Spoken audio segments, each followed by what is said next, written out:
ఏంటి మన తెనాలి? ఎవరు వాడు? Rowdy sheeter. ఎవరు వాడు? గంజాయి బ్యాచ్. వెళ్తావా? మీరు వెళ్తారా? ఎన్ని గుండెలుండాలి మీకు? ప్రజలు మీకు సపోర్ట్ చేయాలన్నా. ఇంకొక పక్క నిన్న పొగాకు. ఏంటి నీ పని? పొగాకుకు నేను చెప్పాను, ఎవరిచ్చారండి? 12,000 రూపాయలు క్వింటాల్కిచ్చి కొనిస్తున్నాం. మా దగ్గర ఎక్స్పర్టైజ్ లేదు, గోడౌన్స్ కూడా లేవు. రైతులు ఇబ్బందుల్లో ఉన్నారు. ఎంతైనా పర్వాలేదు, నష్టం వచ్చినా పర్వాలేదు, కొనాలని కొంటున్నాం. కొంటే మీ బాధ్యత ఏంటి? ఎప్పుడన్నా చేశారా మీరు? బాధ్యత లేకుండా పోయి ఒక 15,000 మందిని ఎసకపోయి ఇక్కడ ఏం చేశారు? అమరావతి, దేవతల రాజధాని అమరావతి, ప్రజా రాజధాని అమరావతి. వేశ్యల నగరం ఇది.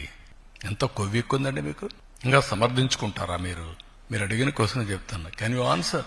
ఇలాంటి వాళ్ళని మీరేం చేస్తున్నారు? మీడియా. మీ ఇంట్లో ఆడబిడ్డలు లేరా? మీకు తల్లి లేదా? కూతుర్లు లేరా? మీ భార్యలు లేరా? What are you talking? మనకు బ్లడ్ బాయిలింగ్ కాలేదా?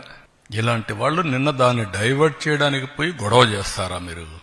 ఈ ఇష్యూను డైవర్ట్ చేయాలా? దీనికి ఏం చేయాలి? ఒక చిన్న గీత ఉంటే ఇంకో పెద్ద గీత గీయాలి. అంటే పోయి 15,000 మందిని పెట్టుకొని రౌడీజం చేస్తారా? అంటే మీ ఉద్దేశం ఏంటి?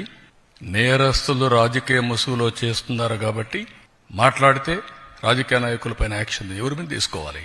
రాష్ట్రానికి లా అండ్ ఆర్డర్ ఎవరు క్రియేట్ చేసినా బీ కేర్ఫుల్. హెచ్చరిస్తున్నా. నేనెప్పుడు భయపడలా.